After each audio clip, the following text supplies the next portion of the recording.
Bienvenue dans notre analyse approfondie. Aujourd'hui, on va parler d'un animal emblématique, le requin. Mais avec un angle un peu surprenant, on pense souvent aux menaces comme la pêche, mais là c'est différent. C'est une menace invisible, qui vient de la chimie de l'eau elle-même. On va voir comment l'acidification des océans, liée au changement climatique, elle pourrait abîmer les dents des requins, littéralement les ronger. On se base pour ça sur des recherches assez récentes, notamment une étude de l'université de Düsseldorf, publiée dans Frontiers in Marine Science. Elle met vraiment le doigt sur une vulnérabilité qu'on n'attendait pas forcément. Notre objectif, c'est de comprendre ce phénomène, de voir ce que dit la science, et puis de réfléchir aux conséquences. Pour les requins, bien sûr, mais aussi pour tout l'écosystème marin. Alors, on plonge là-dedans. Oui, tout à fait. Et pour bien saisir le truc, il faut déjà définir ce que c'est l'acidification des océans. C'est assez direct comme mécanisme en fait.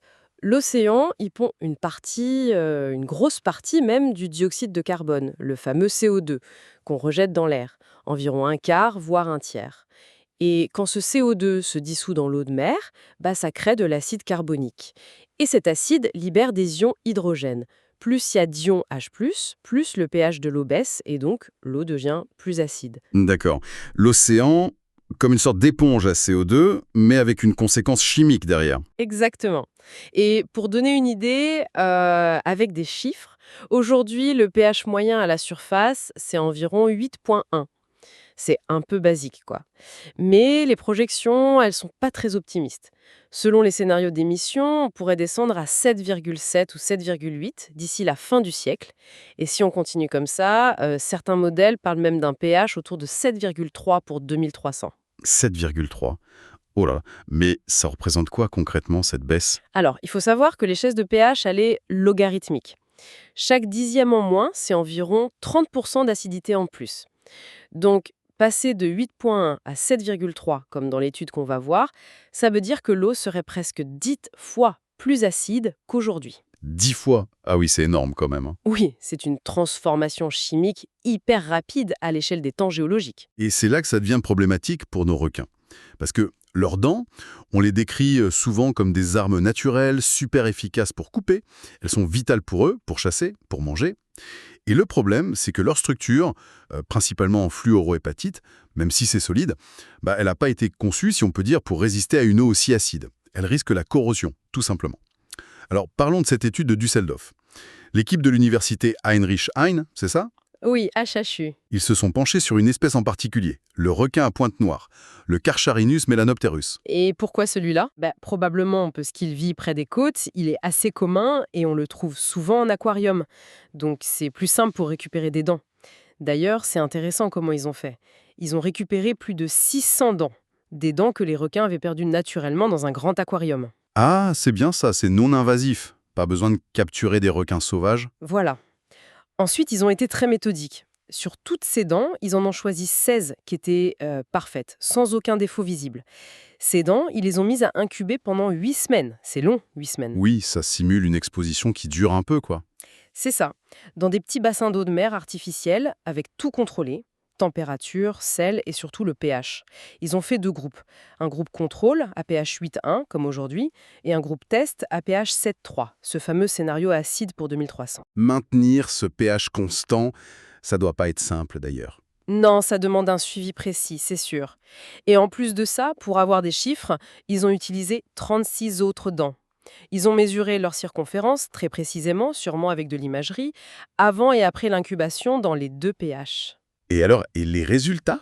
Sur les dents qui ont trempé dans l'eau acide à 7,3, on a vu quoi?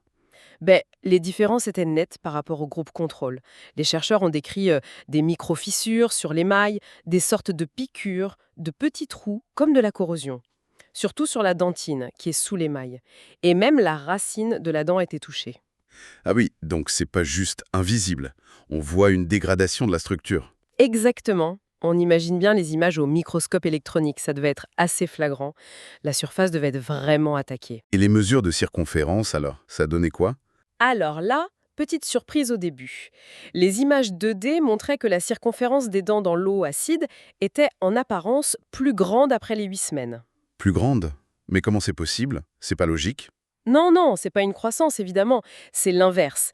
Ça veut dire que l'acidité a attaqué la surface, l'a rendue plus rugueuse, plus irrégulière.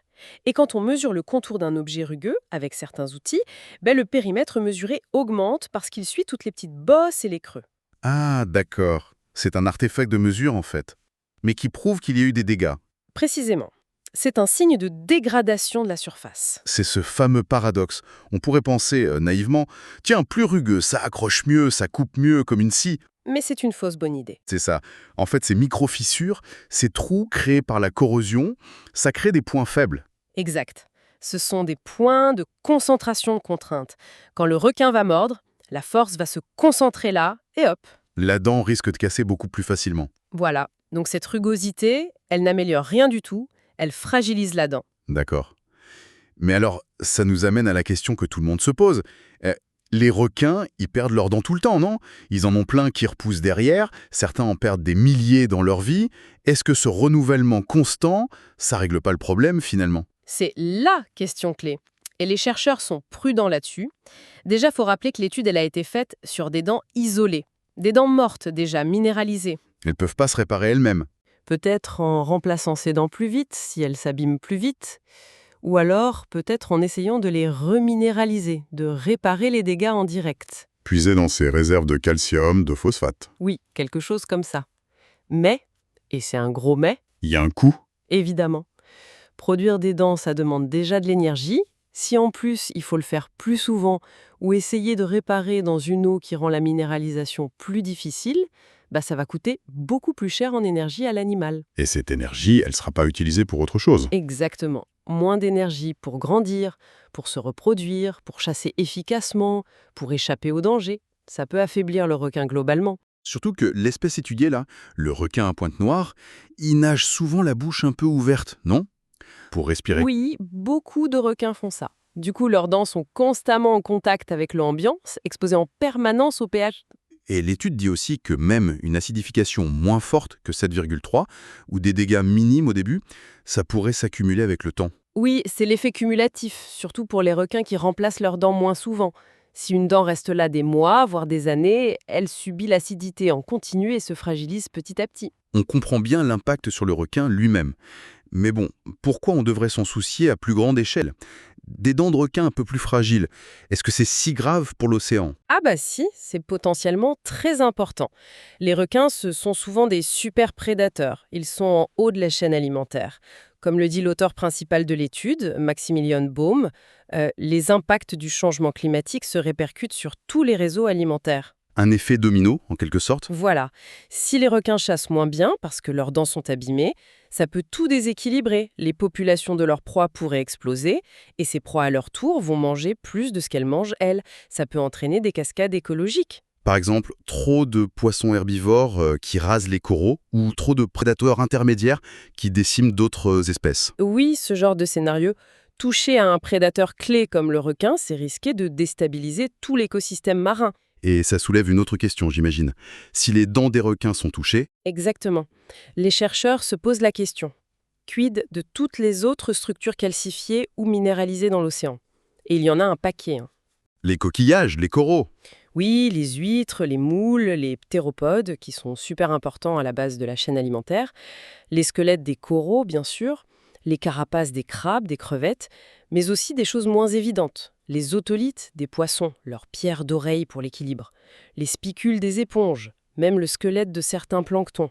ça pourrait donc affecter énormément d'organismes différents. Potentiellement, oui.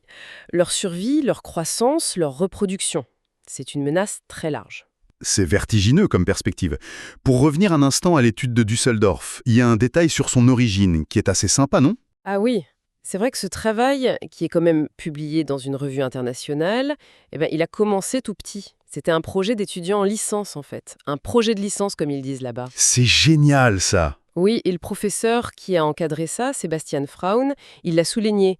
Il a dit que c'était un excellent exemple du potentiel de la recherche étudiante. Que la curiosité, l'envie des étudiants, ça peut mener à de vraies découvertes. Ça montre que la science, c'est pas juste les grands pontes. C'est encourageant pour les jeunes chercheurs. Tout à fait. Ça montre l'importance de leur engagement et de bien les encadrer aussi. Une belle histoire dans l'histoire, en quelque sorte. Bon, alors, Si on devait résumer les points essentiels de tout ça. Premièrement, le CO2 qu'on rejette rend l'océan plus acide. C'est ça, l'acidification. Oui, Deuxièmement, cette acidité attaque et abîme les dents des requins, physiquement. c'est ça. Troisièmement, même s'ils remplacent leurs dents, devoir le faire plus souvent ou les réparer, ça leur coûterait très cher en énergie, ça pourrait les affaiblir. Exactement, un coût énergétique potentiellement lourd. Et quatrièmement, fragiliser un grand prédateur comme le requin, ça risque de perturber toute la chaîne alimentaire marine. Tout à fait. Le pH actuel de 8,1 semble vraiment important pour que leurs outils fonctionnent bien. Et maintenant, il faut aller plus loin, j'imagine. Quelles sont les prochaines étapes pour la recherche? Ben oui, comme souvent en science, ça ouvre plus de questions que ça n'enferme. Les chercheurs le disent eux-mêmes, il faut absolument étudier ça sur des requins vivants. C'est beaucoup plus compliqué, bien sûr. Il faudrait voir en direct, dans des conditions contrôlées, comment les dents changent chimiquement, structurellement, mais aussi mesurer leur résistance mécanique réelle et surtout essayer de quantifier cette fameuse compensation. Est-ce qu'ils arrivent vraiment à remplacer plus vite? Est-ce qu'ils reminéralisent? Et si oui, ça leur coûte combien exactement? Voilà, c'est ça qu'il faut comprendre pour savoir comment ils pourraient s'adapter ou pas à long terme. Ça demande des techniques plus poussées. On voit bien le chemin qui reste à parcourir. Pour conclure, peut-être une dernière pensée à laisser à nos auditeurs. Cette histoire des dents de requin, cette fragilité qu'on ne soupçonnait pas, ça nous interroge, non? Sur tout ce qu'on ne voit pas encore, tous ces impacts cachés, subtils, des changements globaux qu'on provoque sur le vivant, au-delà des choses spectaculaires. Oui, c'est peut-être dans ces micro-altérations, dans la fragilisation silencieuse d'une dent, d'une coquille, d'une enzyme, que se joue une partie de l'avenir. Ça nous rappelle que la vie marine, c'est un réseau incroyablement complexe et sans doute bien plus sensible qu'on ne l'imagine aux pressions humaines. Quelles autres structures vitales, discrètes, sont peut-être en train de s'abîmer sous la surface, sans qu'on s'en rende compte, préparant des déséquilibres futurs?